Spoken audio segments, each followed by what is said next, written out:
শুনুন,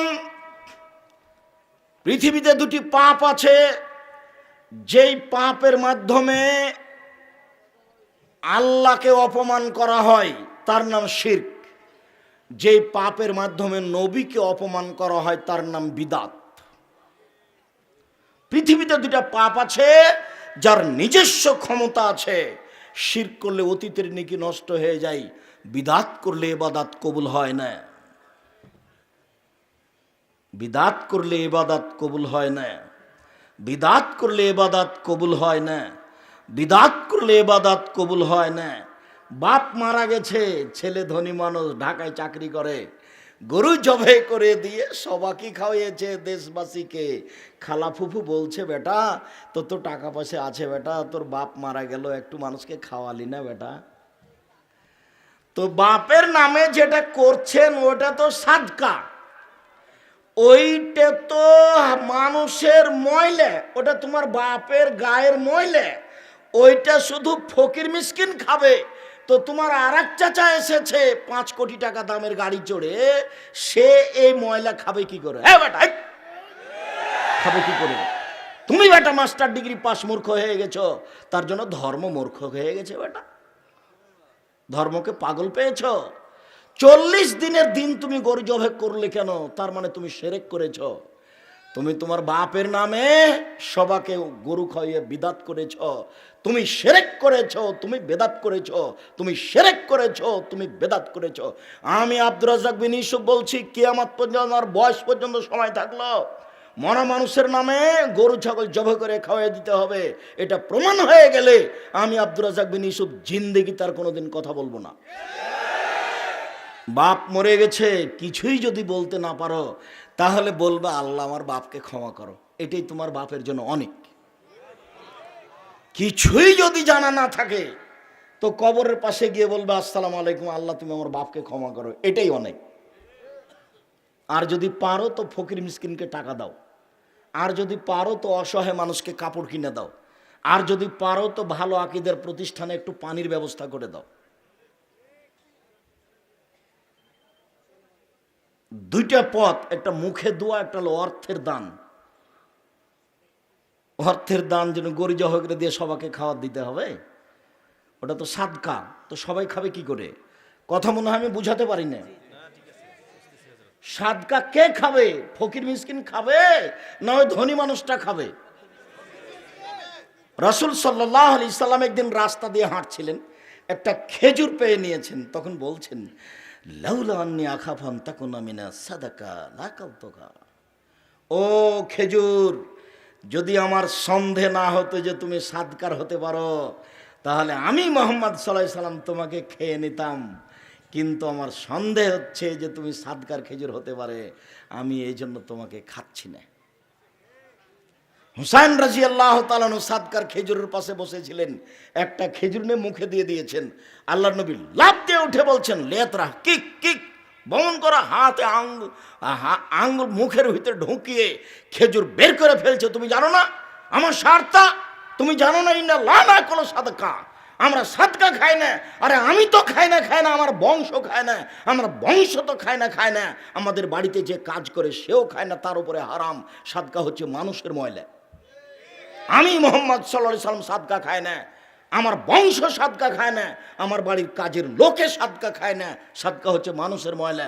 হোসাইন, তুমি সাদকা মুখে দিলে কেন? তোমার মুখের ভিতরে আঙ্গুল ঢুকে তোমাকে বমন করে আমি সাদকা বের করে ফেলে দিলাম। হাদিস বুখারী মুসলিম। আর তোমার চাচা 5 কোটি টাকার গাড়িতে চড়ে এসেছে, তাকে তোমার বাপকে গরু জবাই করে খাওয়াইলে, বেটা পাগল হয়ে গেছে, ধর্ম বোকা হয়ে গেছে। ফরিদপুরে এসে, মাগুরাতে এসে ধর্ম পাগল হয়ে গেছে। সাবধান থাকুন, যা বলছি সেই কথার 19-20 করা অসম্ভব। তবে আমি মানুষ, দীর্ঘ 30 বছর থেকে আমি কোনোদিন অপ্রয়োজনীয় বাক্য বলিনি। দীর্ঘ 30 বছর থেকে আমি কোনোদিন মানুষের কাছে পথ খরচ পাথেও চাইনি। যদি কোনোদিন প্রমাণ হয়েছে যে আব্দুর রাজ্জাক সাহেব পথ খরচ পাথেও চেয়েছিল, সেদিন থেকে আমি জাতির সামনে কথা বলবো না। দীর্ঘ 30 বছর থেকে আমি কোনোদিন আমার পরিচয় দিইনি যে বিজ্ঞাপন পোস্টার লিখে দিবেন যে আমি অমুক অমুক, আমি পরিচালক, এটা যদি কেউ প্রমাণ করে দিতে পারে আমি জাতির সামনে কথা বলবো না। আমাকে যখন চাপ দিয়ে বলেছে যে কি লিখবো কাগজে, তখন আমি বলেছি আমার নাম আব্দুর রাজাক আর আমার বাপের নাম ইউসুফ, বাপ বেটা মিলে আব্দুর রাজাক বিন ইউসুফ। এর চেয়ে আমি বেশি বলিনি। বেশি প্রমাণ হয়ে যায় যদি, আমি কথা বলবো না জাতির সামনে। আল্লাহে আল্লাহর কসম, আল্লাহে আল্লাহর কসম, আল্লাহে আল্লাহর কসম, আপনাকে আমি ধর্মের নামে ফাঁকি দিতে আসিনি। বিদাত নেকির কাজ, এই যে করলেন, বাপের নামে গরু জবাই করে দিলেন, এটা বিদাত। নির্ধারিত দিনে করলেন, এটা শিরক। ওই দিনে করলেন কেন? ওই দিনে কি আছে? শিরক বেদাত দুইটা পাপের নিজস্ব ক্ষমতা আছে। শিরক বেদাত দুটাই মানুষের ধারণায় নেকির কাজ। গাড়িটা মাগুরা থেকে ছুটেছে ঢাকা যাবে, বারবার কন্ট্রাক্টরকে বলছে ড্রাইভার মাজারে 10টা টাকা দাও গো, মাজারে 10টা টাকা দাও। মানে ড্রাইভারের মাথায় কাজ করছে যে মাজারে 10টা টাকা দিলে গাড়িটা অ্যাক্সিডেন্ট হবে না। তার মানে মাজার তার গাড়িকে রক্ষা করতে পারবে। মাজারে যে কি হয়েছে সেটাই বোঝে না, আগে পিটিয়ে একাকার করে দিল মনে হয়। আর এখানেও ঢং দেখাচ্ছে যে মাজারে টাকা দিলে রক্ষা হবে। মাজারে কে আছে আপনি নিজেই তো জানেন না। মাজারে যে আছে সে বেঁচে গেছে, তার কি প্রমাণ আপনার কাছে? একজন সাহাবী, মহিলা সাহাবী উসমান ইবনে মাজুনের প্রশংসা করেছিলেন, খুব পরহেজগার মানুষ দেখে। তখন রাসূল সাল্লাল্লাহু আলাইহি ওয়াসাল্লাম বলছেন, আল্লাহে, আল্লাহর কসম, তুমি একজন মহিলা মানুষ, একজন মানুষের প্রশংসা করলে কিভাবে? আমি জানি না বিচারের মাঠে আমার সাথে কি করা হবে। লা আদরি মা ইউফালু বি, আমি মুহাম্মদ সাল্লাল্লাহু আলাইহি ওয়াসাল্লাম বলতে পারছি না বিচারের মাঠে আমার সাথে কি করা হবে, আর তুমি তার প্রশংসা করে দিলে মানে ওর সাথে আল্লাহ কি করবে আমি তো বলতে পারছি না। অথচ উনি একজন সাহাবী, আপনার পীরের চেয়ে কয়েক কোটি গুণ উপরে আছে। তো একজন সাহাবীর প্রশংসা করতে দিলেন না আল্লাহর নবী, যে আমার কি হয় সেটা আমি জানি না, আর আপনি ওই পীরের মাজারে গিয়ে সিজদা করলেন আর অনেক কিছু চাইলেন, হয়ে গেল। আপাতত সংক্ষিপ্ত শিরকের 2-1টা বাক্য শেষ করলাম। অনেক শিরক এদেশের মাটিতে আছে। তামার বালা, তামার আংটি, বালা, ঘড়ি জাতীয় বালা যদি এখন হাতে থাকে, অষ্টাধাতুর আংটি, তাহলে খুলে দিবেন। যদি রাখা অবস্থায় মারা যান তাহলে জাহান্নাম হবে, আর খুলে দিয়ে মারা গেলে জান্নাত হতে পারে, আশা করা যায়। কোনো প্রকার আংটি, কোনো প্রকার মাদুলি, কোনো প্রকার বালা, কোনো প্রকার তাবিজ নিয়ে সকাল করবেন না, এই বৈঠক থেকে দাঁড়াবেন না, আগে খুলে ফেলে দেন। যদি এখনই মরে যান জান্নাত হতে পারে ইনশাআল্লাহ। আপনি শিরক মুক্ত অবস্থায় মারা যাবেন। রাসূল সাল্লাল্লাহু আলাইহি ওয়াসাল্লাম বলছেন, ইন জেহা, এই বালা খুলে ফেলো, ওলাইন মুত্তা, তুমি যদি মারা যাও, এহা আলাইকা, এই বালা যদি তোমার হাতে থেকে যায়, মা ফলাতা ইয়াউমাল কিয়ামা, তাহলে তুমি বিচারের মাঠে জান্নাত পাবা না, তোমার জন্য জাহান্নাম হবে। কোন প্রকার বালা মালা এগুলো সব রাখা হবে না, যাতে সুবিধা হয়, যাতে হাতের ব্যথা ভালো হয়। হাতের ব্যথা যদি অষ্টাধাতুর আংটিতে হয়, তো উনি লন্ডন থেকে ডাক্তারি পাস করে আসলেন, উনি কি কলা করবেন? সবই যদি আপনার তাবিজ দিয়ে হবে, সবই যদি তাবিজ দেয়, তো ডাক্তার এখন কি করবে? সম্মানিত দিনী ভাই বোন, মহিলাদের ব্যাপারে 2টা বাক্য বলে আমরা আগিয়ে যাচ্ছি। যে যেখানে আছেন দিনী মুসলিম বোন, একটু খেয়াল করবেন। এই মেয়ে, গল্প করছো কেন? তুমি একটা মেয়ে মানুষ, তুমি লজ্জাবোধ করো না? এখানে দিনের আলোচনা শুনতে এসে তুমি গল্প করো কি করে? তোমার গায়ে ফ্যাশন বোরকা কেন? এই মেয়ে, তোমার গায়ে ফ্যাশন বোরকা কেন? তোমার বাপ দেখে না? তোমার বাপের একটু লজ্জা হয় না? তোমার মা দেখে না? তোমার মায়ের একটু লজ্জা হয় না? তোমার একটু লজ্জা হয় না? তোমার গায়ে ফ্যাশন বোরকা কেন? তুমি নিজেকে মুসলিম মেয়ে মনে করলে এই বোরকা বাড়িতে গিয়ে আগুন দিয়ে জ্বালিয়ে দিবা। শোনো, কথা রক্ষা করো। ফ্যাশন বোরকা দিয়ে তুমি জান্নাত লাভ করতে পারো না, ভুল হিসাব। 3 শ্রেণীর নারী জান্নাতে যাবে, 3 শ্রেণীর মানুষ জান্নাতে যাবে না। 3 শ্রেণীর মানুষ জান্নাতে যাবে না, 3 শ্রেণীর মানুষ জান্নাতে যাবে না। 1, মদমিনুল খামর, যারা নিয়মিত বিড়ি, তামাক, জর্দা, সিগারেট, গুল, নেশাদার দ্রব্য খায়, পান করে, তারা জান্নাতে যাবে না। এক, যারা নিয়মিত বিড়ি, তামাক, জর্দা, সিগারেট, গুল, নেশাদার দ্রব্য খায়, পান করে, তারা জান্নাতে যাবে না।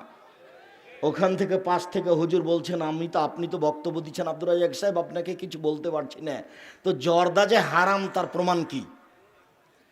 তা আমিও বলছি যে প্রমাণ কি, তো একটু বলি তাহলে, যেহেতু আপনার জানা আছে। আল্লাহ নবী বললেন, মাস কারা কাসির হুফাকালিল হারাম, যে জিনিস বেশি খেলে বিবেকের ক্ষতি হবে তার এক কণাও হারাম। তো আপনি একটু হাফ কেজি জর্দা খান তো এখন দেখি। খবরদার, না বুঝে মুখ খুলবেন না, চুপ থাকবেন, একবারে লজ্জা করে ধীরে উঠে চলে যাবেন।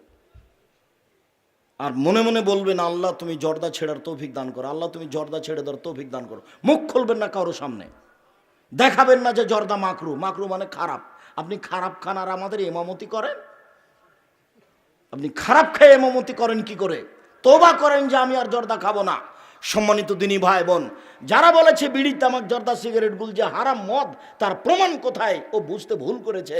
মুহাম্মদ সাল্লাল্লাহু আলাইহি ওয়াসাল্লাম এমন একটা বাক্য বলে দিয়েছেন যে বাংলাদেশ, সৌদি আরব, কুয়েত, কাতার, সৌদি আমেরিকা, লন্ডন, চীন, জাপান, সারা পৃথিবী জুড়ে চলবে। সেটা হলো এই, যে জিনিস বেশি খেলে বিবেকের ক্ষতি হয় তার কম হারাম। এটা রাসূলের বাক্য, এক বাক্য দিয়ে সারা পৃথিবীকে একবারে ডাবিয়ে দিয়েছে।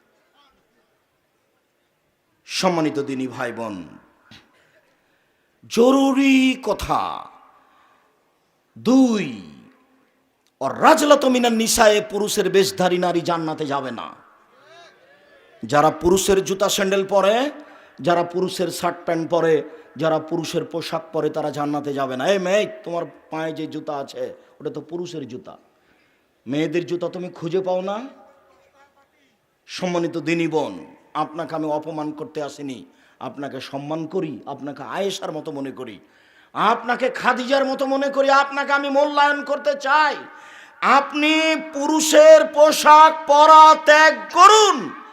ওইসব নারী জান্নাতে যাবে না যারা পুরুষের পোশাক পরে, যারা পুরুষের জুতা, স্যান্ডেল, শার্ট, প্যান্ট পরে, তারা জান্নাতে যাবে না। আমি অনুবাদক মুহাম্মদ সাল্লাল্লাহু আলাইহি ওয়াসাল্লাম এভাবে বলেছেন। তিন, আর রাজরাত মিনান নিসায়ে ও দায়ুস আল্লাযী ইউকাররু ফি আহলিয়াসাল খাবাসা, যে তার বাড়িতে বেহায়াইর সুযোগ দিয়েছে সে জান্নাতে যাবে না। বাপ চলে গেছে তিনচিলায় লন্ডনে, বেটি ঢাকা বিশ্ববিদ্যালয়ে পড়ে, আর একজনের সাথে ঘুরে, হুজুর জান্নাতে যাবে। তিন শ্রেণীর মানুষ জান্নাতে যাবে না।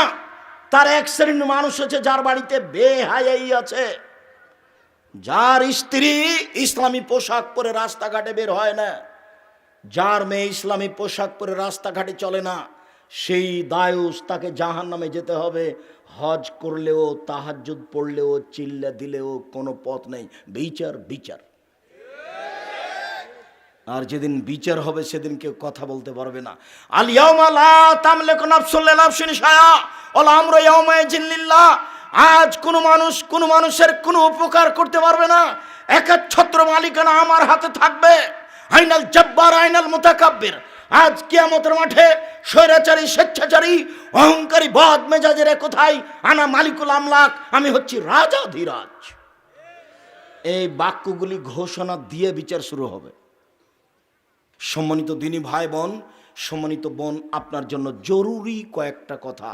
চারটে কাজ যদি আপনি করতে পারেন তাহলে আপনি জান্নাতের যে কোনো দরজাতে ঢুকতে পাবেন। চারটে কাজ। এক, সলাত খামসাহা, 5 ওয়াক্ত সলাত আদায় করবেন। দুই, সমাত সাহারাহা, রমজান মাসের সিয়াম পালন করবেন। 5 ওয়াক্ত সলাত আদায় করলো, রমজান মাসে সিয়াম পালন করলো।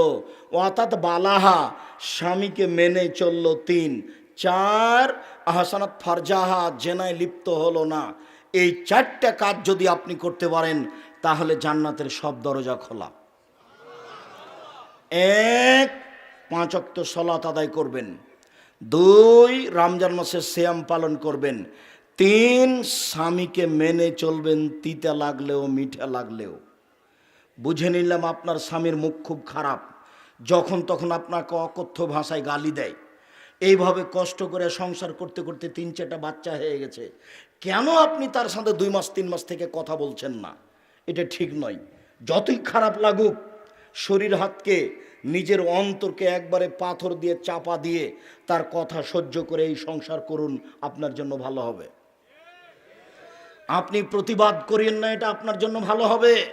স্বামীর সাথে কথা বন্ধ করিয়েন না, এটা আপনার জন্য ভালো হবে।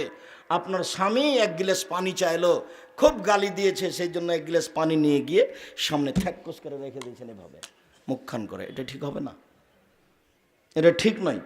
যদি শেষ পর্যন্ত দেখেন যে এর সাথে চলা যাবে না, বাদ দেন, আপনি খোলাক তালাক করতে পারেন, কোনো সমস্যা নেই। আপনার স্বামী যত বড়ই চাকরিজীবী হোক, যতই সুন্দর হোক না কেন, আপনাকে ভালো লাগে না, আপনি খোলা তালাক দিয়ে দেন হাদিস সহিহ। কিন্তু সংসার করলে তাকে মেনেই চলতে হবে,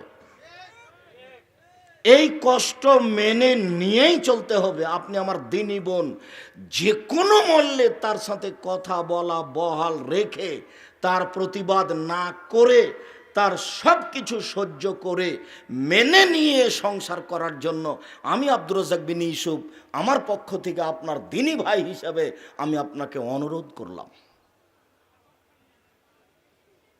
আপনি আপনার স্বামীর সাথে কথা বলে জীবিকা নির্বাহ করেন, জান্নাত খোলা আছে। 4, জেনায় লিপ্ত হবেন না। যদি জেনা ঘটে গিয়ে থাকে তাহলে তওবা করেন, ইনশাল্লাহ যে পাপ হয়ে গেছে ওটা নেকিতে পূর্ণ হয়ে যাবে। আর আজ থেকে যদি আপনারা জেনা বন্ধ করতে পারেন, অশ্লীল কাজ বন্ধ করতে পারেন, তাহলে আপনার জন্য জান্নাতুল মাওয়া, ওটা আল্লাহ ঘোষণা দিয়েছেন। আল্লাহ বলেছেন, অনাহান নাফসা আনিল হাওয়া ফাইনাল জান্নাতে হিয়াল মাওয়া। পৃথিবীর মানুষ শুনে রেখো, যারা অশ্লীল কাজকে বন্ধ করতে পারবে আমি আল্লাহ তাদেরকে জান্নাতুল মাওয়া দিয়ে দিলাম। এটা আল্লাহর ঘোষণা। আপনি যদি আজ থেকে অশ্লীল কাজ বন্ধ করতে পারেন তাহলে আপনার জন্য জান্নাতুল মাওয়া রেডি হয়ে আছে। এই যুবক, তোমাকে আমি বহুদিন বলেছি তুমি মোবাইলে প্রেমের গল্প করো না। দেখো তোমার ভুল হচ্ছে, দেখো ভুল হচ্ছে, তোমার বংশ অপমান হবে, তোমার বাপ অপমান হবে, তুমি অপমান হবে, তুমি ধ্বংস হয়ে যাবা। মহিলা মানুষই হচ্ছে পুরুষকে ধ্বংস করার মাধ্যম, এ কথা রাসূল সাল্লাল্লাহু আলাইহি ওয়াসাল্লাম বলেছেন। দেখো, আর তুমি জীবনে তার সাথে কথা বলো না, ইনশাল্লাহ তোমার ফল ভালো হবে। সম্মানিত দিনী বোন, আপনি 4টা কাজ করেন, জান্নাতের সব দরজা খোলা।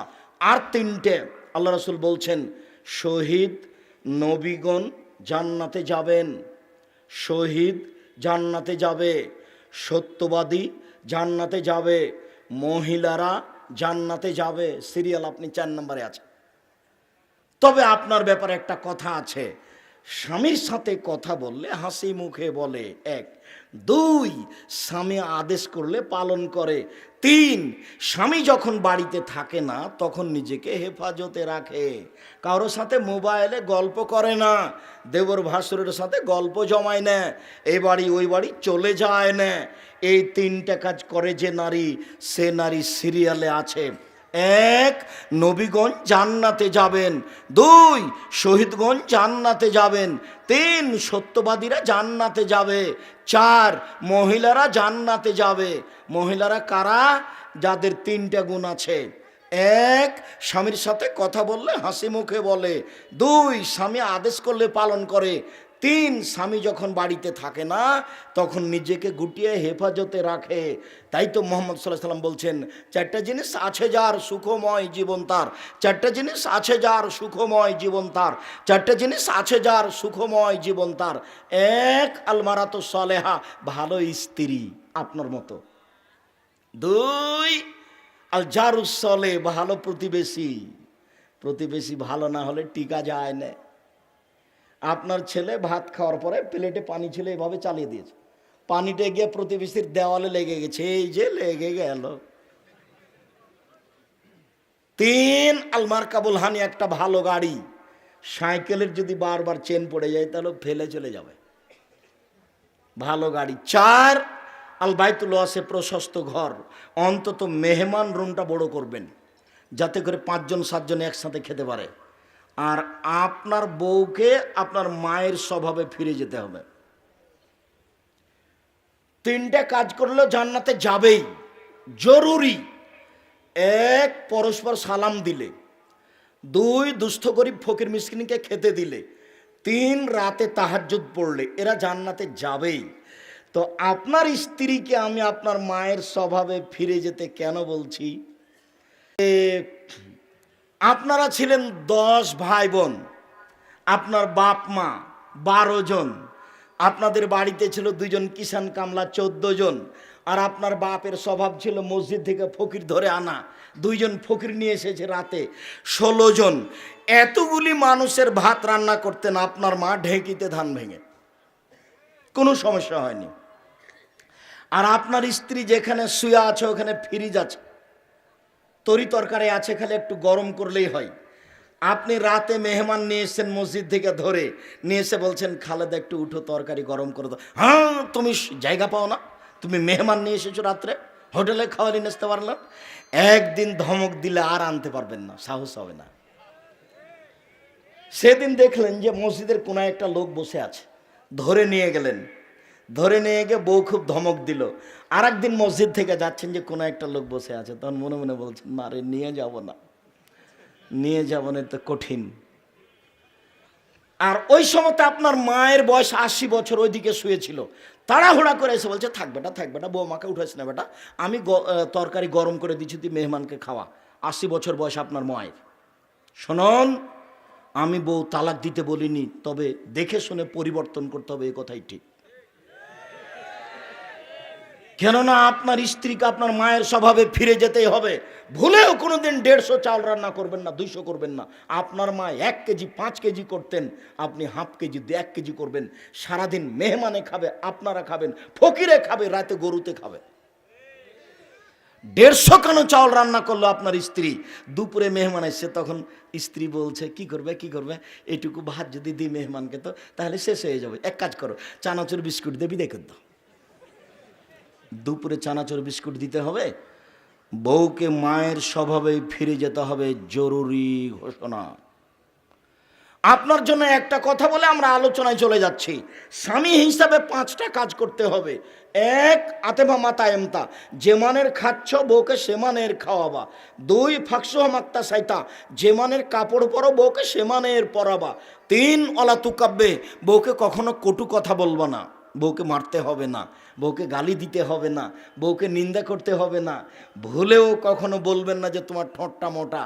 একবার যদি ঠোঁট মোটা বলেন 10 বছর ভালোবাসবে না। ভুলেও কখন বলবেন না যে তোমার রংটা কালো, এগুলো হলো দোষ। কটু কথা বলবেন না কখনো। দিন রাত খালি বলবেন তোমার মতো কোনো মেয়ে দেখি না, প্রশংসা করেন, সারা রাত পাটিপে দেবে। একটু প্রশংসার ভিখারি, মুখটা একটু সামলে রাখবেন, কটু কথা বলবেন না, নিন্দা করবেন না। এই কথা মুহাম্মদ সাল্লাল্লাহু আলাইহি ওয়াসাল্লাম বলছেন। সে বাপকে, শ্বশুর শাশুড়িকে গালি দিবেন না ভুলেও, ইনশাআল্লাহ সংসার সুন্দর হবে। 4, মুখের উপরে মারবেন না। 5, ওলা তাতরকা ইল্লা ফিল বাইতে, নিজের বাড়ি ছাড়া কোথাও যেতে দিবেন না। আপনার স্ত্রী চাচির বাড়ি যেতে পাবে না, খালার বাড়ি যেতে পাবে না, মায়ের বাড়ি যেতে পাবে না, জরুরি কারণ ছাড়া আপনার বাড়ি ত্যাগ করতে পাবে না। যদি যায়ও কোনো কারণবশত আপনার শ্বশুর বাড়ি, তাহলে আপনাকে সাথে যেতে হবে। ভুলেও কখনো বিবাহের বাড়িতে যেতে দিবেন না। বিবাহের বাড়িতে বউ গেলে স্বামীর সংখ্যা বেশি হয়ে যায়। বিবাহ ওটা কেটে দিবেন, পুরুষ মনে করবেন নিজেকে পুরুষ। আর বাড়িতে 44 ধারা জারি থাকবে, কার্ফু। এবারে কঠোর থাকবেন স্ত্রী এবং ছেলে মেয়ের ওপরে, নরম হবেন না কখনো, নইলে তাহাজ্জুদ পড়ে টিকতে পারবেন না, ছেলে মেয়ের জন্য জাহান্নামে যেতে হবে। রিক্সাওয়ালা বলছে যে তাড়াতাড়ি বাড়ি চলে যাব, 7টা বেজে গেল, সন্ধ্যা 7টা। কেন গো? বলে ফখরুদ্দিনের যুগ। রাজশাহী মেডিকেলে একটা কলার ছাল পড়ে নেই, মানুষই নাই তো কলার ছাল কোথায়? তো একটা লোক দেশের উপরে এভাবে ক্ষমতা প্রয়োগ করে, আর বাড়িতে একটা বউ আছে আর 3টা ছেলে আছে, তাই ক্ষমতা প্রয়োগ করতে পারেন না? কাপুরুষ নাকি? কাপুরুষ নাকি? একবারে 24 ঘন্টা 44 দ্বারা জারি থাকবে বাড়িতে, তার নাম আপনি বাপ। আপনার কারণে পরিবেশ এরকম হয়ে আছে। আপনি বলেন ওই যে মেয়েটা ফ্যাশন বোরকা পরে আছে, ওর জন্য আমি দায়ী না আপনি দায়ী? জন্ম দিয়েছেন আপনি আর আমি দায়ী মানে? জি না। জন্ম দিলেন আপনি আর আমি দায়ী মানে? আমার মেয়ে তো এভাবে পড়ে নেই। জি না। ভুল হিসাব, আপনার কারণে এটা ঘটেছে। আর আপনার স্ত্রী ওর ছোট ভাইয়ের সাথে এসেছে, আপনার ছোট ভাইয়ের সাথে এসেছে, আপনার কারণে এসেছে। আপনি কাপুরুষ, আপনার ভিতরে কোনো পুরুষত্ব বলে কোনো জিনিসই নাই, আপনার গায়ে একটুকু রক্ত নাই, সব পুজ। একটা ব্যক্তিত্ব থাকতে হবে, পুরুষত্ব থাকতে হবে, ক্ষমতা থাকতে হবে। স্ত্রীর সাথে মিলতে পারে তার নাম পুরুষত্ব নয়। যে কোনো স্ত্রীর অন্যায় দেখলে গাও জ্বলে উঠে তার নাম পুরুষ। কেন আপনার এরকম হবে? জরুরি প্রয়োজন ছাড়া আপনার স্ত্রী বাড়ি ত্যাগ করতে পারবে না, তার নাম আপনি পুরুষ। মনে রাখবেন, এই 5টা জিনিস আপনার জন্য, আর 4টে জিনিস আপনার স্ত্রীর জন্য। মহান আল্লাহ বলেন, এই ছেলে, এখানে আমি তাফসির করব আর আপনি বাদাম খাবেন, এইটা আমাকে দেখাবেন না। আমার অনেক পথ আছে, তবু আমি ধৈর্য ধারণ করে আছি আপনার জন্যই।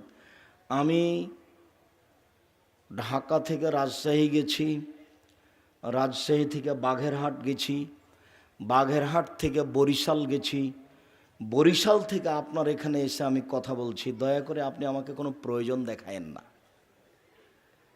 পেশাব পায়খানার প্রয়োজন হলে আপনি কিছুক্ষণ অপেক্ষা করুন। আর মুফাসসির তাফসির করছে আর আপনি বাদাম খাবেন আর উঠবেন আর গল্প করবেন আর চা খেয়ে আসবেন, এরকম ঢং দয়া করে আমাকে দেখাবেন না। নামাজ বলতে হবে না, বলতে হবে সলাত। রোজা বলতে হবে না, বলতে হবে সিয়াম। দোজক বলতে হবে না, বলতে হবে জাহান্নাম। বেহেশত বলতে হবে না, বলতে হবে জান্নাত। শুনুন, খোদা বলতে হবে না, বলতে হবে আল্লাহ।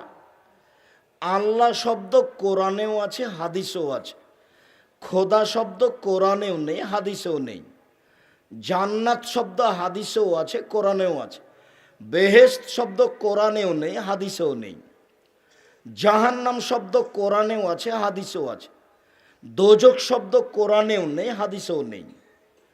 সিয়াম শব্দ কোরআনেও আছে, হাদিসেও আছে। রোজা শব্দ কোরআনে নয়, হাদিসেও নেই। সলাৎ শব্দ কোরআনেও আছে, হাদিসেও আছে। নামাজ শব্দ কোরআনে নয়, হাদিসে নেই। এমনিতেই চলছে গায়ের জোরে, হুজুর চালাচ্ছেন। আর নামের পরিবর্তন হয় না, একে বলা হয় নাউন, নাম। কোরআন মাজিদ বাংলাতে কোরআন, উর্দুতে কোরআন, ইংরেজিতে কোরআন। নামের পরিবর্তন হয় না। তো নামের পরিবর্তন হলো কি করে? ওই যে বেদাতিরা, মুশরিকরা ইরানে পরিবর্তন করেছে। ওই ইরান থেকে ঘুরতে ঘুরতে পাক ভারতে এসেছে। তো যারা ইসলাম ধর্ম নিয়ে এসেছেন তারা তরিকাপন্থী, তারা চিশতি, যার কারণে নাম পরিবর্তন হয়ে আছে। আর এদেশে রাজত্ব চলেছে তরিকাপন্থীদের। যারা মোগল, তারা ফার্সি ভাষার লোক ছিল, 750 বছর তাদের ক্ষমতা চলেছে। তারা চলে গেলে এদেশে ক্ষমতা থেকেছে ইংরেজদের 190 বছর। তারা চলে গেলে এদেশে ক্ষমতা প্রয়োগ করেছে পাকিস্তান থেকে এসে শিয়া, মিস্টার জিন্নে শিয়া, মিস্টার লিয়াকত আলী শিয়া, নবাব সিরাজউদ্দৌলা শিয়া। যার কারণে এদেশে শিয়াদের প্রভাব আছে। সবার কাছে তো বিকৃত ধর্ম, আপনি ঠিক পাবেন কোথায়? লেখক বই লিখেছে, কি করলে কি হয়, কি করলে ছাই হয়, কিছুই হয় না। কোথায় কোথায় বইয়ের হাত লাগালে বউ বলে তালাক হয়ে যায়। এটা হলো বই, বইয়ে লেখা আছে। কেমন যে ধর্ম হয়ে গেল দুনিয়াতে হুজুরের জন্য। আজকে যদি আপনি মিথ্যা বক্তব্য নোট করেন হুজুরের, তাহলে জাল হাদিস হবে কয়েক লক্ষ। আগে থেকে জাল হাদিস বানানো আছে প্রায় 3 লক্ষ। আপনি যে একটা হাদিস মুখস্থ করেছিলেন, উতলুবুল ইলম ওয়ালাউ কানা বিসসিন, শিক্ষার যদি চীন যেতে হয় তবুও যাও, এটা রাসূলের কথা না, এটা মিথ্যা কথা। হুব্বুল ওয়াতান মিনাল ঈমান, দেশকে ভালোবাসতে ঈমানের অঙ্গ, এটা রাসূলের কথা না, এটা মিথ্যা কথা। আদম আলাইহিস সালাম ভারত থেকে হজ করতে গেছেন 60,000 বার, তাহলে 60,000 বছর বয়স। না হলে 60,000 বছর, 60,000 বার হজ করবেন কি করে?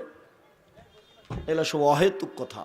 সম্মানিত দ্বীনি ভাই বোন, আল্লাহ তাআলা সালাত আদায় করার জন্য আদেশ করেন। ওযু করে সালাত আদায় করতে হয়। পানি নেই, তায়াম্মুম করে সালাত আদায় করতে হবে। মাটি নেই, বিনা ওযুতে বিনা তায়াম্মুমে সালাত আদায় করতে হবে। কিবলার দিকে মুখ করে সালাত আদায় করতে হয়। কিবলা বোঝা যায় না, কিবলা ছাড়াই সালাত আদায় করতে হবে। দাঁড়িয়ে সালাত আদায় করতে হয়, দাঁড়িয়ে থাকা যায় না। বসে থেকে সালাত আদায় করতে হবে, বসে থাকা যায় না। শুয়ে থেকে সালাত আদায় করতে হবে। শত্রুরা তাড়া দিয়েছে, দৌড়িয়ে চলে যাচ্ছেন, এই দৌড়ানো অবস্থাতেই সালাত আদায় করতে হবে। গাড়িতে উঠে আছেন, শিকল ধরে আছেন, মানুষে ভিড়ে ঠেলে ঠেল মানে না, এই সময় সালাত আদায় করতে হবে। পরিষ্কার কাপড় পরে সালাত আদায় করতে হয়। পরিষ্কার কাপড় নেই, যেই কাপড়ে পেশাব পায়খানা লেগে আছে ওই কাপড় পরেই সালাত আদায় করতে হবে। পরিষ্কার অপরিষ্কার কোনো কাপড়ই নেই, কারণবশত আপনি উলঙ্গ হয়ে আছেন, এই উলঙ্গ অবস্থাতে নামাজ পড়তে হবে, পড়তেই হবে। তাই আমি বলেছি, আফগানিস্তানে, ইরাকে, মুসলিম দেশে মার্কিন সৈন্য ঢোকে, মুসলিম মহিলাদেরকে উলঙ্গ করে তাদের চোখের সামনে হাঁটতে বলে। এই সময়ে যদি সলাতের টাইম হয়ে যায় তাহলে উলঙ্গ অবস্থাতে এই মহিলাকে সলাত আদায় করতে হবে, করতেই হবে। পৃথিবীতে এমন কোনো পরিস্থিতি নেই যেই পরিস্থিতিতে সলাত আদায় করতে হবে না। মানুষের জীবনে সবচেয়ে গুরুত্বপূর্ণ কাজ হলো সলাত আদায় করা। মানুষের জীবনে এর চেয়ে কোনো গুরুত্বপূর্ণ কাজ পৃথিবীতে নেই। বিরল ভিন্ন ধরনের ইবাদত হলো সলাত। সলাত এমন একটা ইবাদত যার উপরে নির্ভর করে অন্যান্য ইবাদত। সলাত এমন একটা ইবাদত যার উপরে নির্ভর করে অন্যান্য ইবাদত। আব্দুর রাজ্জাক সাহেব বলেছেন যে ইবাদতের সবচেয়ে দামি ইবাদত সিয়াম। আব্দুর রাজ্জাক সাহেব বলেছেন সিয়াম রোজা থাকলে আল্লাহ খুব বেশি সন্তুষ্ট হন, সবচেয়ে দামি ইবাদত। এ কথা ঠিক, তবে যদি সলাত না থাকে তাহলে সিয়ামকে এভাবে কেটে দিবেন, এটা বাতিল। ইবাদতের জগতে সবচেয়ে শক্তিশালী পাওয়ারফুল ইবাদত হলো দান। দানের চেয়ে শক্তিশালী ক্ষমতাধর ইবাদত পৃথিবীতে নেই। আপনি যদি দান করেন তাহলে আল্লাহর রাগ মিটে যাবে, আল্লাহ আপনাকে জাহান্নামে দিবেন, সিদ্ধান্ত নিয়ে আছেন। আপনি 500 টাকা দান করলেন, তখন আল্লাহ বলছেন আচ্ছা আচ্ছা ঠিক আছে, যাও যাও জান্নাতে যাও। নরম হয়ে গেছে দানের ক্ষমতা। আপনার মায়ের কবরে শাস্তি হচ্ছে, আপনি 5000 টাকা দান করলেন, কবরের শাস্তি বন্ধ। আমি বলিনি, এই কথা মুহাম্মদ সাল্লাল্লাহু আলাইহি সাল্লাম বলেছেন। রাসূল সাল্লাল্লাহু আলাইহি সাল্লাম বলেন, পানি যেমন আগুনকে নিভাতে পারে, দান তেমন পাপকে নিভাতে পারে। বিচারের মাঠে যারা দান করবে তারা দানের ছায়াতলে থাকবে, যতক্ষণ পর্যন্ত বিচার চলবে ততক্ষণ পর্যন্ত দানের ছায়াতলে থাকবে। আমি অনুবাদক, মুহাম্মদ সাল্লাল্লাহু আলাইহি সাল্লাম এভাবে বলেছেন। পৃথিবীতে সবচেয়ে শক্তিশালী ক্ষমতাধর ইবাদত হলো দান। এর পরেও যদি সালাত না থাকে তাহলে আল্লাহ দানের মতো ইবাদতকে কেটে দিবেন। এক ফোঁটা চোখের পানি আল্লাহর কাছে সবচেয়ে প্রিয়। এক ফোঁটা চোখের পানি আল্লাহর ভয় আল্লাহর কাছে যত প্রিয়, কোনো ইবাদত আল্লাহর কাছে তত প্রিয় নয়। রাসূল সাল্লাল্লাহু আলাইহি সাল্লাম বলেন, লা ইয়ালিজার রাজুলুন নারা বাকা মিন খাশিয়াতিল্লাহ হাত্তা ইয়ালিজাল লাবানু ফি দারে। গাভীর বাঁট ওলান থেকে চাপ দিয়ে দুধ বের করে ভিতরে ঢোকানো যায় না যেমন, আল্লাহর ভয়ে কাঁদে যে সে জাহান্নামে যাবে না তেমন। গাভীর বাঁট ওলান থেকে দুধ বের করে ভিতরে ঢোকানো যায় না যেমন, আল্লাহর ভয়ে কাঁদে যে সে জাহান্নামে যাবে না তেমন। আল্লাহর ভয়ে এক ফোঁটা চোখের পানি আল্লাহর কাছে অনেক অনেক অনেক প্রিয়, বিনিময় জান্নাত। কিন্তু সালাত যদি না থাকে তাহলে এবাদতকে আল্লাহ কেটে দিবেন, এবাদত টিকবে না, কোনো এবাদতই টিকবে না। সালাত এমন একটা এবাদত যার উপর নির্ভর করে অন্য অন্য এবাদত। অতএব সালাত আদায় করতেই হবে যে কোনো মূল্যে। সম্মানিত দিনী ভাই বোন, যারা সালাত আদায় করে না তারা কেমন? যারা সালাত আদায় করে না তারা কাফের। রাসূল সাল্লাল্লাহু আলাইহি সাল্লাম বলেন, মান তারাকা সালাত মুতাআম্মিদান ফাকাদ কাফারা। কেউ যদি ইচ্ছাকৃত সালাত ছেড়ে দেয় তাহলে সে কাফের হয়ে গেল। রাসূল সাল্লাল্লাহু আলাইহি সাল্লাম বলেন, বাইনাল আবদ ওয়া বাইনাল কুফরি তারকুস সালাত। মুসলমান এবং কাফেরের মধ্যে পার্থক্য হচ্ছে সালাত ছেড়ে দেওয়া। আসহাবে মুহাম্মাদিন সাল্লাল্লাহু আলাইহি সাল্লাম লা ইয়ারাউনা তারকু কুফরুন গায়রা সালাত। নবীর সাহাবীগণ সালাত ছাড়া অন্য কোনো ইবাদত ছেড়ে দিলে কাফের মনে করতেন না। কেউ যদি সিয়াম রোজা না রাখতো তাহলে সাহাবীগণ বলতেন বড় পাপী, তবে কাফের বলতেন না। কেউ যদি যাকাত না দিত সাহাবীগণ বলতেন বড় পাপী, তবে কাফের বলতেন না। কেউ যদি সালাত আদায় না করত তাহলে সাহাবীগণ বলতেন এরা কাফের। রাসূল সাল্লাল্লাহু আলাইহি সাল্লাম বলেন, উমিরতু নুকাতিলান নাস হাত্তা ইয়াকুলু লা ইলাহা ইল্লাল্লাহ ওয়া ইউকিমুস সালাহ, আমাকে আদেশ করা হয়েছে যে আমি লা ইলাহা ইল্লাল্লাহ বলতে বাধ্য করব এবং সালাত আদায় করতে বাধ্য করব, পিটিয়ে মারবো না হয় মরবো। আমাকে আদেশ করা হয়েছে পিটিয়ে আমি সালাত আদায় করাবো।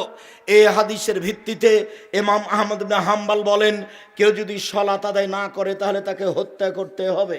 এই হাদিসের ভিত্তিতে ইমাম আবু হানিফা রাহিমাহুল্লাহ বলেন, কেউ যদি সালাত আদায় না করে, অলসতা করে, তাকে জেলখানায় বন্দি করে পিটিয়ে সালাত আদায় করাতে হবে। এই হাদিসের ভিত্তিতে আরবি বিদ্বানগণ বলেন, স্বামী নামাজ পড়ে স্ত্রী পড়ে না, স্ত্রী পড়ে স্বামী পড়ে না, তাহলে বিবাহ কেটে গেছে। চেয়ারম্যান লাগে না, মেম্বার লাগে না, খাতা কলম লাগে না, বিবাহ এমনিতেই গেছে। তারা আরো বলেছেন, নামাজ পড়ে না এমন কোনো ব্যক্তি মারা গেলে তার কবর মুসলমানের কবরস্থানে হবে না, ওকে ফেলে দিতে হবে শ্মশান ঘাটে। এই কথা আরবি বিদ্বানগণ এখন বলছেন। তাহলে সালাত আদায় না করলে মানুষের অবস্থা কি হয় তা আমাদের কাছে স্পষ্ট। পরের সংক্ষিপ্ত কথা, সালাত আদায় করে কিন্তু রাসূলের পদ্ধতিতে করে না, তাহলে কি হবে?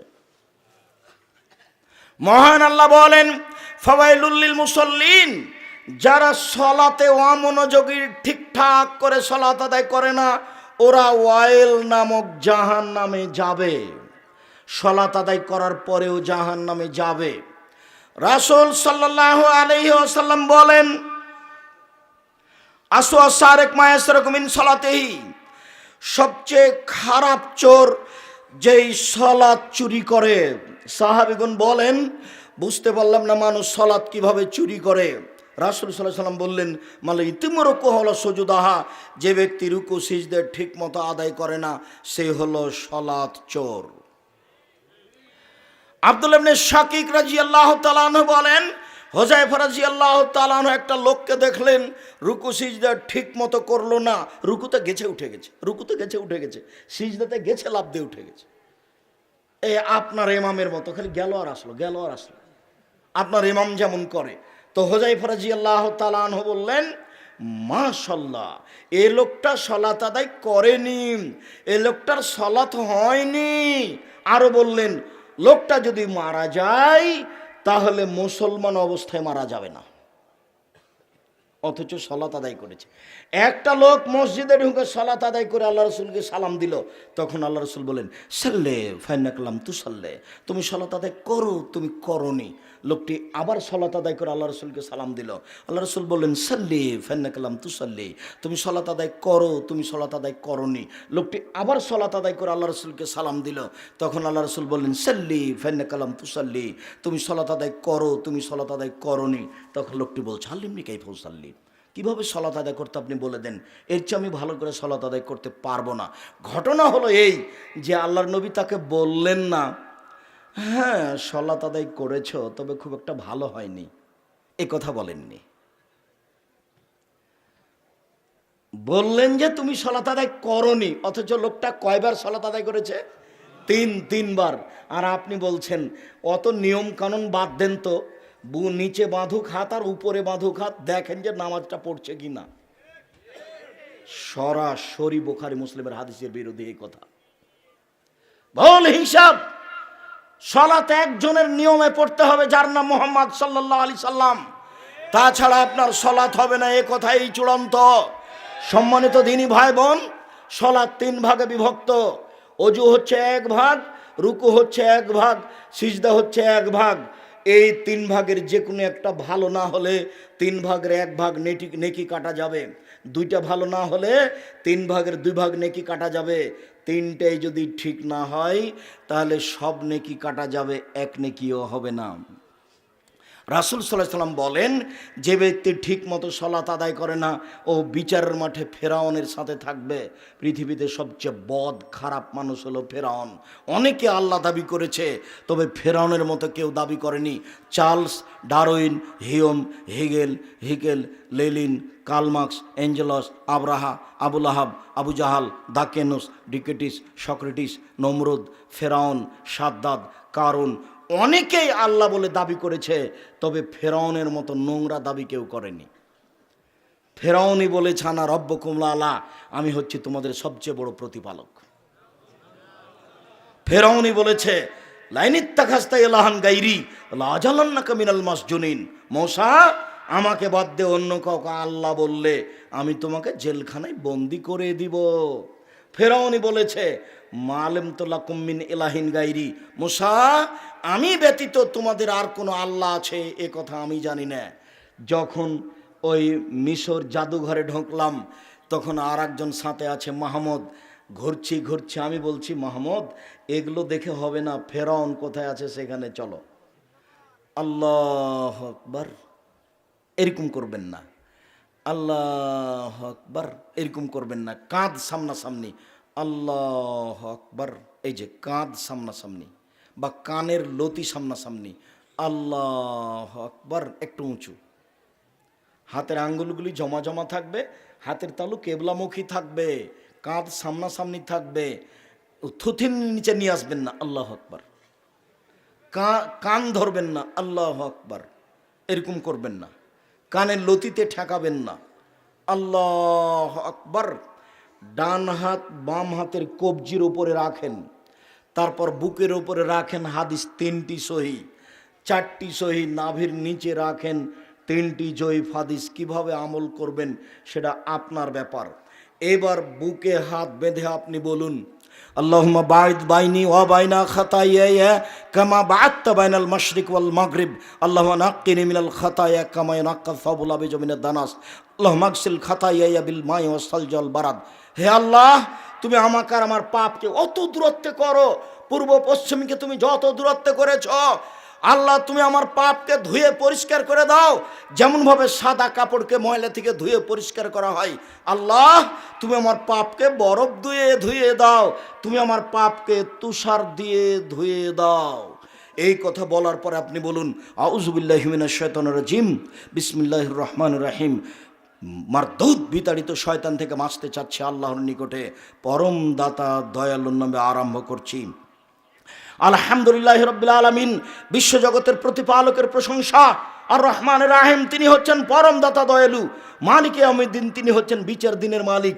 ইয়াকা না'বুদু একমাত্র তোমার ইবাদত করি, ওয়া ইয়াকা নাস্তাঈন একমাত্র তোমার কাছে সাহায্য চাই। ইহদিনাস সিরাতাল মুস্তাকিম তুমি আমাকে সোজা পথ দেখাও, সিরাতাল লাযিনা আনআমতা আলাইহিম ওই পথ তুমি দেখাবে যাদের প্রতি দয়া করেছো, যাদের ভালোবেসেছো। গায়রিল মাগদুবি আলাইহিম ওয়ালাদ দাল্লিন ওদের পথ দেখায় না যাদের প্রতি তুমি রাগ করেছো, যারা পথ ভ্রান্ত পথে গেছে তাদের পথ দেখায়ও না। আমিন। দীর্ঘ সময় ধরে তোমার দরবারে যে প্রার্থনা করলাম সেটা তুমি কবুল কর। জগতে সবচেয়ে দামি দোয়া, দুয়ার জগতে সূরা ফাতিহার চেয়ে দামি দোয়া পৃথিবীতে নেই। পৃথিবীতে বিরল ব্যতিক্রম ভিন্ন ধরনের দোয়া হচ্ছে সূরা ফাতিহা। দোয়া করলে আগে প্রশংসা করতে হয়, তাহলে দোয়া কবুল হয়। তাই তো একটা লোক আল্লাহ রাসূলের সামনে দোয়া করলো এইভাবে বলে, কি বলে? আল্লাহুম্মা ইন্নী আসআলুকা বিআন্নাকা আনতাল্লাহ লা ইলাহা ইল্লা আনতাল আহাদুস সামাদুল্লাযী লাম ইয়ালিদ ওয়া লাম ইউলাদ ওয়া লাম ইয়াকুল লাহু কুফুয়ান আহাদ। আমি তোমার কাছে সাহায্য চাচ্ছি এই জন্য যে তুমি আল্লাহ, তুমি ছাড়া কোনো মাবুদ নেই, তুমি একক, তুমি নিরপেক্ষ মুখাপেক্ষিহীন। লাম ইয়ালিদ তুমি কাউকে জন্ম দেওনি, ওয়ালাম ইউলাদ তুমি কারো থেকে জন্ম নেওনি, ওয়ালাম ইয়াকুল লাহু কুফুয়ান আহাদ তোমার সমকক্ষ কেউ নেই। এইটা বলে যখন লোকটা দোয়া করলো তখন আল্লাহ রাসূল বলছেন দা বে ইসমিল আজম। লোকটা ইসমে আজম দিয়ে দোয়া করেছে, লোকটা ইসমে আজম দিয়ে দোয়া করেছে। এই ইসমে আজম দিয়ে দোয়া করলে যা বলে সেটা দিয়ে দেওয়া হয়, যা চাই সেটা মেনে নেওয়া হয়, যা চাই সেটা দিয়ে দেওয়া হয়, যে কথা বলে সেটা মেনে নেওয়া হয়। ইসমে আজম দিয়ে দোয়া করলে যা চাই তা দিয়ে দেওয়া হয়, যেটা বলা হয় সেটা মেনে নেওয়া হয়। কেন? এখানে আল্লাহর প্রশংসা আছে। প্রশংসা হলে খুব খুশি, আলহামদুলিল্লাহ খুব খুশি, খালি প্রশংসা প্রিয়, প্রশংসা করেন খুব খুব খুশি। আফজালুল যিকরে আফজালুদ দোয়া আলহামদুলিল্লাহ, সবচেয়ে দামি দোয়া হলো আলহামদুলিল্লাহ। দেখেছেন সবচেয়ে দামি দোয়া কি? আলহামদুলিল্লাহ। কেন এত দামি? ওর প্রশংসা হয়ে জন্য। সূরা ইখলাস 3 বার পড়লে কোরআন মাজিদ পড়ার সমান নেকি হয়। কেন? ওখানে সূরা ইখলাসে হজের কথা নেই, সূরা ইখলাসে সালাতের কথা নেই, সূরা ইখলাসে চুরির বিধান নেই, সূরা ইখলাসে অন্য কোনো বিধান নেই। কুল আল্লাহু আহাদ এই সূরাতে শুধুমাত্র আল্লাহর একাত্মতা বর্ণনা করা হয়েছে, ওতে উনি খুশি। তাই খুশি হয়ে কি ঘোষণা করে দিয়েছেন, পৃথিবীর মানুষ তোমরা যদি সূরা ইখলাস পড়ো তাহলে 3 বার পড়ো, তাহলে একবার কোরআন মাজিদ পড়ার সমান নেকি হবে। আয়াতুল কুরসি কেন? আয়াতুল কুরসিতে আল্লাহর ক্ষমতা বলা আছে, সেই জন্য ক্ষমতা বললে খুব খুশি হয়ে যায়। তাই তো আমি শুরু করলাম, সমস্ত প্রশংসা তোমার, আর রহমান রাহিম, পরম দাতা দয়ালু তুমি, মালিক ইয়াউমিদ্দিন, বিচার দিনের মালিক তুমি। এখনো নিজের জন্য কিছু বলিনি।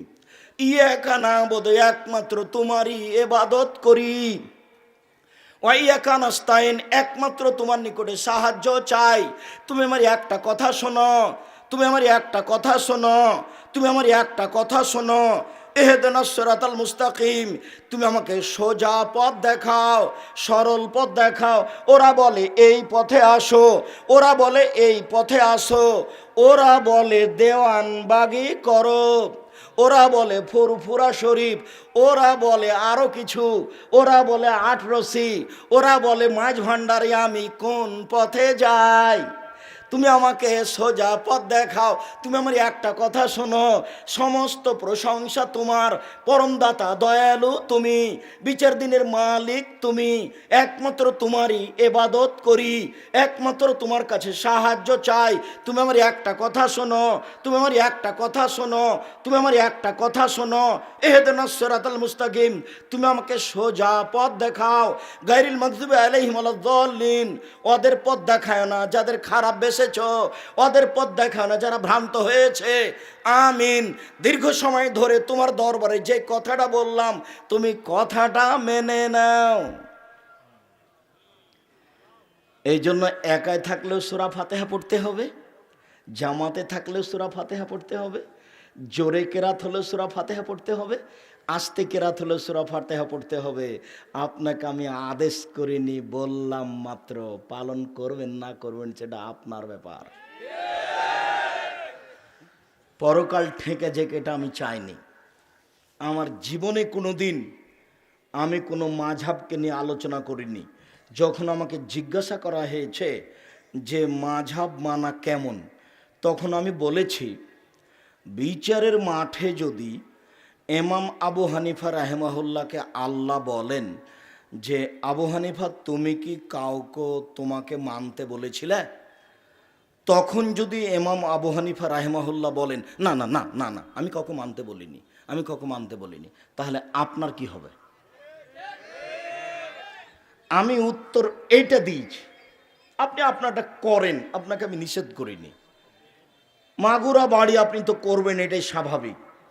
আপনাকে আমি উপেক্ষাও করিনি, আপনাকে আমি অপমানও করিনি, আপনারটা আমি নিন্দাও করিনি। আমি বললাম যে দুয়ার জগতে সবচেয়ে দামি দোয়া কি? সূরা ফাতিহা। বিরল দোয়া হলো সূরা ফাতিহা। বিসমিল্লাহির রহমানির রহিম। পরমদাতা দয়ালুর নামে আরম্ভ করছি। কুল আল্লাহু আহাদ, হে নবী আপনি বলুন আল্লাহ একক, আল্লাহু সামাদ, তিনি নিরপেক্ষ মুখাপেক্ষীহীন, লাম ইয়ালিদ, তিনি কাউকে জন্ম দেননি, ওয়ালাম ইউলাদ, তিনি কারো থেকে জন্ম নেননি, ওয়ালাম ইয়াকুল্লাহু কুফুয়ান আহাদ, তার সমকক্ষ কেউ নেই। আল্লাহু আকবার বলে হাতটা খুলে দিবেন, ওই পর্যন্ত উঠাবেন। বুখারী, মুসলিম, আবু দাউদ, নাসাই, তিরমিজি, ইবনে মাজাহ, বাইহাকি, দারিমি, দাইলামি, দারিকুতনি, ইবনে হিব্বান, ইবনে আওয়ানা, মুসনাদে হাকিম, মুসনাদে বাজ্জার, মুসনাদে আহমদ, যত হাদিস গ্রন্থ আছে প্রায় 400 জন সাহাবী থেকে এই হাদিস আছে। আপনি উঠাবেন না উঠাবেন তার আপনার ব্যাপার। এইভাবে উঠিয়ে আল্লাহু আকবার বলে হাতটা উঠিয়ে ছেড়ে দিয়ে রুকুতে যাবেন। আমার দিকে চেয়ে থাকেন।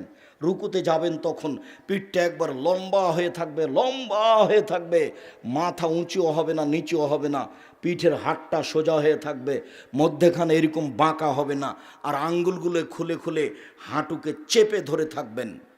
এইরকম মাথা করবেন না উপর দিকে, মাথা একটু নিচু করবেন না, পিঠের ওপরে গিলাস রাখলে যেন গিলাস থেকে যায়, এভাবে সোজা করে রাখবেন পিঠটাকে।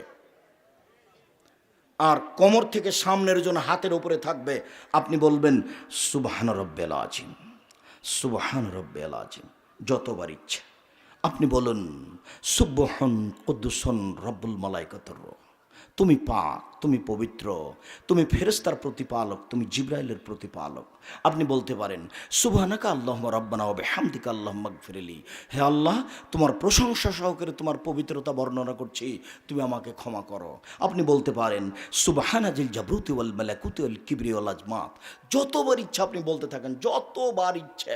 আপনি যখন ইমাম আছেন তখন বেশিক্ষণ থাকবেন না, আর যখন আপনি একাই পড়ছেন তখন সূরা বাকারা পড়ার সমান থাকেন, আপনার ব্যাপার। এবার আপনি বলতে বলতে এবার উঠে আসেন সামি আল্লাহু লিমান হামিদা, একবারে সোজা হয়ে দাঁড়িয়ে থাকবেন, সোজা হয়ে হাতে পর্যন্ত উঠিয়ে ছেড়ে দিবেন, দিয়ে বলতে থাকবেন রব্বানা লাকাল হামদ হামদান কাসিরান তাইয়িবান মুবারাকান ফি। আমার প্রতিপালকের প্রশংসা, খুব তার প্রশংসা, মঙ্গলময় তার প্রশংসা, মিলা সামাওয়াতে আকাশ পরিমাণ প্রশংসা, মিলা লার্জ জমিন পরিমাণ প্রশংসা, মিলা মা বাইনাহুমা আকাশ জমিনের মধ্যে যে ফাঁকা আছে সেই পরিমাণ প্রশংসা, মিলামা শেতামিন শাইন বাদ। এরপরে তুমি যত চাও তত তোমার প্রশংসা, তুমি যে কত চাও তা তো জানি না, যত চাও তত। দাঁড়িয়ে দাঁড়িয়ে বলার পরে এবার আপনি সিজদায় চলেন, এক খেয়ালে একবারে পাথরের মতো সোজা হয়ে দাঁড়িয়ে থাকবেন। চট করে আপনি সিজদায় যাবেন না, গেলে সলাত হবে না। এবার সিজদায় চলেন। ওমর তানাজ্জুদ আলা সাবাতে আজম, আমাকে 7 হাড়ের উপরে সিজদা করতে আদেশ করা হয়েছে। নাক কপাল 1, 2 হাত 3, 2 হাঁটু 5, 2 পায়ের বৃদ্ধাঙ্গুল 7, এই 7 হাড়ের উপরে সিজদা করতে বলা হয়েছে। এতদিন যেভাবে কপাল রাখছিলেন, আজ থেকে তার চেয়ে অন্তত 10 আঙ্গুল আগিয়ে রাখবেন, যাতে করে পিঠের হাড়টা কি হয়, একবারে সোজা হয়ে থাকে। আর পা দুটি জমা করে রাখবেন। ওই যে হুজুর বলেছে ডান পায়ের বৃদ্ধাঙ্গুল নড়ানো যাবে না, নড়ানো যাবে, কথাই ঠিক। আয়েশা রাদিয়াল্লাহু তাআলা আনহা বলেন ফাকাতু রাসূলুল্লাহ সাল্লাল্লাহু আলাইহি ওয়াসাল্লাম, একদা আমি রাতে দেখি বিছানা আল্লাহ রাসূল নেই, কোথায় কোথায় কোথায় কোথায় নেই। ফালতামাসতাহু, খুঁজে দেখলাম। ফাওয়াকাত ইয়াদি আলা বাতনে কাদামাইহে, আমার হাতটা গিয়ে রাসূলের 2 পায়ের পেটের ওপরে পড়েছে। দেখি পা দুটি খাড়ো হয়ে আছে, আমার হাতটা রাসূলের 2 পায়ের পেটের ওপরে পড়েছে। পায়ের পেট হলো এইটা, হাঁটার সময় যেটা মাটিতে লাগে না। আল্লাহুম্মা ইন্নী আউযু বিরিদাকা মিন সাখাতিকা ওয়া আউযু বিকা মিন সাখাতিকা ওয়া বিমুআফাতিকা মিন উকুবাতিকা ওয়া আউযু বিকা মিনকা লা উহসি সানান আলাইকা আনতা কামা আসনাইতা আলা নাফসিক। এই দোয়া পড়ছেন, আপনি এই দোয়া পড়তে পারেন। নইলে আপনি পড়তে পারেন আল্লাহুম্মা আগফিরলি যামবি কুল্লাহু দিক্কাহু জুল্লাহু আলাহু আখিরা ওয়া লানতু ওয়াসিররা। হে আল্লাহ, তুমি আমার আগের পাপ, পরের পাপ, ছোট পাপ, বড় পাপ, প্রকাশ্য পাপ, অপ্রকাশ্য পাপ, জীবনে যত পাপ করেছি তুমি সব ক্ষমা করে দাও। যতবার ইচ্ছা বলবেন। নইলে আপনি বলতে পারেন সুবহুন কুদ্দুসুন রব্বুল মালাইকাতুর রূহ। নইলে আপনি বলতে পারেন সুবহানাকা আল্লাহুম্মা রাব্বানা ওয়া বিহামদিকা আল্লাহুম্মা গফিরলি। নইলে আপনি বলতে পারেন সুবহান রাব্বিল আলা। একটু এই ছেলে, কারো গায়ে হাত দিয়ে আছো নাকি? রেডি হও, জরুরি কথা আছে। সিজদার সময় আপনার বুক উরু থেকে পৃথক হয়ে থাকবে, হাত দুটি কানের পাশে থাকবে, কোনোয় দুটি এভাবে উঠিয়ে রাখবেন। আল্লাহর নবী মহিলাদের জন্য ভিন্ন সালাতের কথা বলেননি। মাগুরা, রাজবাড়ি, ফরিদপুর, শরীয়তপুর, মাদারীপুর, গোপালগঞ্জ, আমার অনুমান শতকরা 95 জন মহিলা সিজদা করার সময়তে হাতি যেমন মাটির উপরে পড়ে যায়, তেমনি একবারে পড়ে গিয়ে এইভাবে আঁটো সাঁটো হয়ে সিজদা করে। এই সিজদার প্রমাণ আমি আব্দুর রাজ্জাক বিন ইউসুফ দিতে পারবো না। এটাই সহিহ হাদিস। পুরুষ যেভাবে সিজদা করে মহিলাকে ভাবে সিজদা করতে হবে, যাতে করে বুকের নিচ দিয়ে ছাগলের বাচ্চা পার হয়ে যেতে পারে। হাদিস সহিহ। আল্লাহ রসুল বলছেন ছাগলের বাচ্চা যেন বুকের নিচ দিয়ে পার হয়ে যেতে পারে। চাঁপায় নবাবগঞ্জ রাজশাহীতে মহিলা বৈঠকে মহিলা বলছে, বুবু নামাজে যখন দাঁড়াবা বুবু, তখন দুই পায়ের গোড়ালির মধ্যে জমা রাখিও বুবু, ফাঁকা রাখিও না। নামাজে যখন দাঁড়াবা বুবু, তখন দুই পায়ের গোড়ালি জমা করিও, ফাঁকা করিও না। যদি দুই পায়ের গোড়ালি ফাঁকা রাখো বুবু, তাহলে লজ্জা স্থানের যোগাযোগ বুবু মাটির সাথে হবে, মাটি অভিশাপ করবে। বুবুর সব কথাই নাকি বুখারীতে আছে। বুবু যখন সিজদায় যাবা বুবু, হাতি যেমন মাটিতে পড়ে যায়, তেমন একবার মাটিতে পড়ে গিয়ে আঁটো সাঁটো হয়ে সিজদা করিও বুবু। বুককে উরু থেকে পৃথক করিও না। বুককে যদি উরু থেকে পৃথক করো বুবু, তাহলে স্তন ঝুলন্ত থাকবে বুবু, পর্দার ব্যাঘাত ঘটবে। বুবুর সব কথাই নাকি বুখারীতে আছে। ব্লাউজ পরে আছে, শাড়ি গায়ে দিয়ে আছে, ঘরে পড়ছে, চাদর গায়ে আছে, কোথায় পর্দার ব্যাঘাত ঘটলো বলেন তো?